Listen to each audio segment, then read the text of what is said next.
Avant de commencer à parler du sujet d'aujourd'hui, je vais t'inviter, si ce n'est pas déjà fait, à t'abonner à la chaîne, activer la cloche pour recevoir toutes les notifications lorsque un nouveau partage se fait dans la communauté. Pourquoi en général je mange plus de poissons et de fruits de mer? La réponse dans un instant.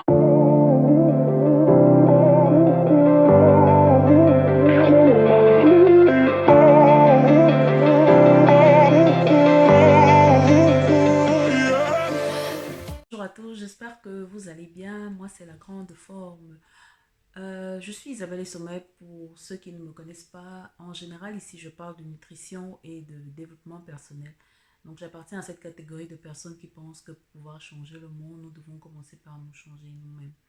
Alors, dans la vidéo d'aujourd'hui, j'aimerais que l'on parle du temps que certains de nos aliments prennent à être digérés au niveau de notre organisme. Alors ici, les chiffres qui seront donnés, ce sont des chiffres qui peuvent varier selon un individu à un autre. Parce que nous avons tous la capacité d'assimiler certains produits de différentes façons. Ce que un individu X peut facilement digérer, l'individu Y peut avoir du mal. Ici, il s'agit des chiffres assez pris de façon générale. Comme on dit souvent, la majorité l'emporte lorsqu'il y a un sondage ou lorsqu'il y a une étude scientifique. Cette petite étude du temps que notre organisme met à digérer certains aliments est simplement là pour nous permettre de faire de meilleurs choix en termes de quel aliment en fonction du fait que nous soyons une personne qui a une digestion facile, nous soyons une personne qui a un transit facile, est-ce que nous sommes souvent constipés, est-ce que nous assimilons tel aliment plus que tel autre. Donc, cette étude nous permet simplement de savoir comment et quand manger certains aliments. Parce que, par exemple, si nous sommes sur le point de terminer notre journée, sur le point de dormir, il serait judicieux de prendre des aliments plus faciles à digérer, qui ont une digestion que l'organisme peut plus facilement, plus rapidement digérer que ceux par contre qui prennent plus de temps. Cette petite étude peut également nous aider au niveau de quand est-ce que nous devons consommer tel aliment ou tel autre. Nous allons commencer par parler de liquide. Qui dit liquide dit eau forcément. Combien de temps? 0 minute. Oui, notre organisme met 0 minute à digérer l'eau que nous pouvons consommer. Comme liquide également, nous allons prendre les jus de fruits, les jus de légumes. L'organisme prend en moyenne 15 à 20 minutes pour pouvoir digérer tout ce qui est jus de fruits, jus de légumes, ainsi de suite. Parce que de plus en plus, nous commençons à prendre des, des smoothies, parfois des smoothies de fruits. Par moments, ce sont plutôt les smoothies de légumes. Donc, nous devons avoir à l'esprit que notre organisme, 15 à 20 minutes pour pouvoir assimiler tout ce que nous avons comme jus de fruits et de légumes. Pour ce qui concerne les légumes maintenant, nous avons environ 30 à 40 minutes pour tout ce qui est légumes. Pour les légumes, nous avons parlé de 30 à 40 minutes. Mais il est important de préciser que lorsqu'ils sont cuits d'emblée, la moyenne se trouve autour de 40 minutes. Cela signifie que nous pouvons avoir certains légumes que nous digérons en 30 minutes. Mais lorsque ces mêmes légumes sont cuits, ils prennent un peu plus de temps avant que notre organisme assimile et digère. Nous avons entre 40 et 45 minutes pour certains fruits de mer. Maintenant, le poisson, en fonction des poissons, nous pouvons avoir entre 45 minutes et 60. Disons 1 heure de temps de digestion du poisson. Comme je dis, C'est en fonction de vraiment du type de poisson et de l'organisme de chacun. C'est une moyenne ici qui est en train d'être donnée. Nous ne pouvons pas parler du temps de digestion d'aliments sans parler de cet aliment qui revient tout le temps dans les cuisines, le poulet. Combien de temps l'organisme met à digérer le poulet?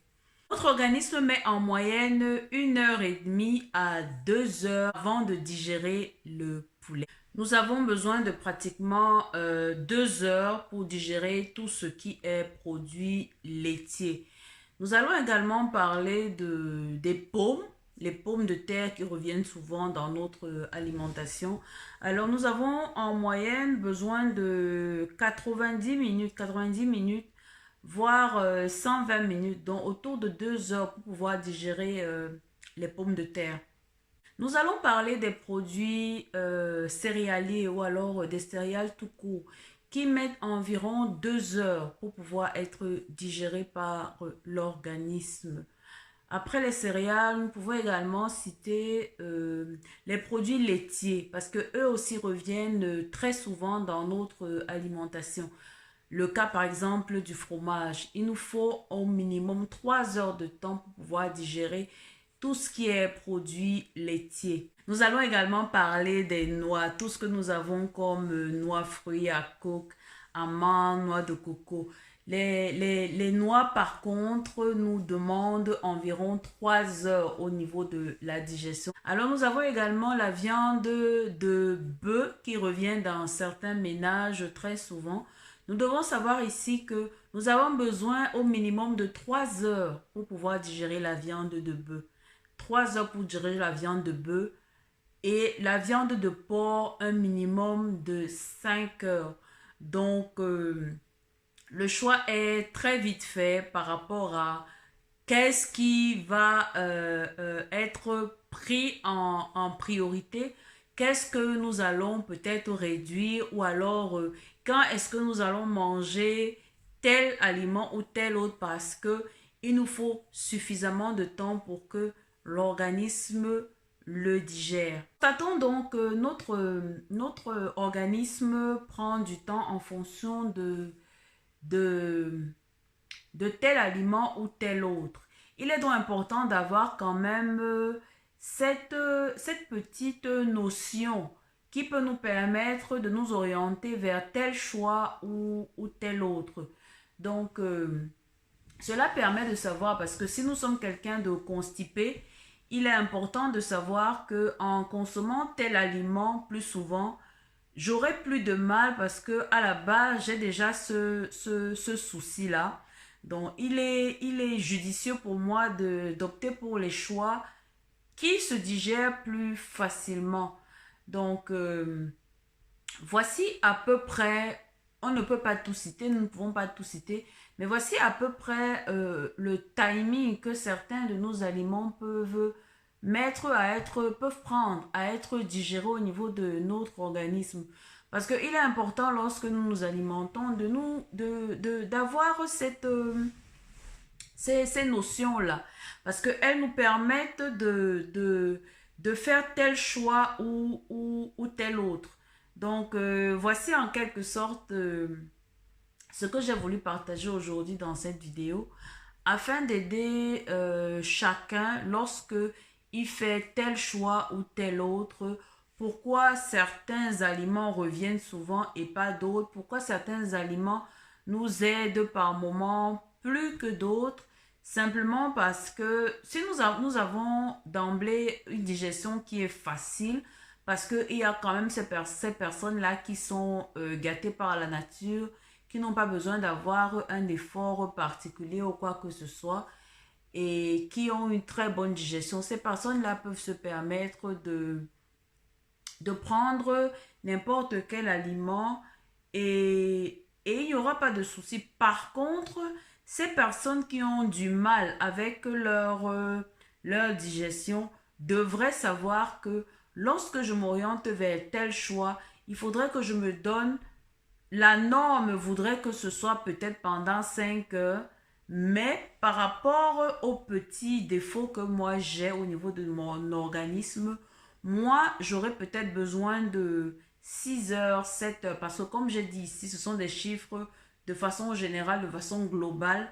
Mais maintenant, il y va de l'organisme de chacun, l'assimilation de chacun. Parce que un produit peut être plus facilement assimilé par X et Y a du mal. Donc ici, c'est vraiment des chiffres de façon générale, des chiffres de façon générale par rapport à certaines études qui ont été faites. Et voilà, j'espère que une fois de plus, ce partage permet que chacun soit conscient au niveau de tel choix ou tel autre et au mieux puisse gérer tout ce qu'il y a à gérer en termes de timing de consommation des repas, en termes de quantité de consommation, parce que la quantité également joue. Si nous sommes en train de consommer un produit qui nécessite un plus long, une plus longue période de digestion, forcément, la quantité que nous allons aussi absorber va jouer un grand rôle. Donc, nous dire que si cet aliment, si je le digère plus facilement, je peux me permettre d'aller jusqu'à une certaine quantité par rapport à tel autre aliment qui me nécessite peut-être des heures et des heures au niveau de la digestion. Voici le petit partage que j'ai voulu faire aujourd'hui. J'espère que une fois de plus, ce partage pourra aider plus d'une personne dans la communauté et j'invite d'emblée, comme d'habitude, à aimer la vidéo, la partager et mettre en commentaire si quelqu'un a un autre timing d'un autre aliment, mettre en commentaire afin que nous puissions avoir le maximum de propositions possibles. Donc, merci une fois de plus d'avoir suivi la vidéo et à très bientôt dans une prochaine.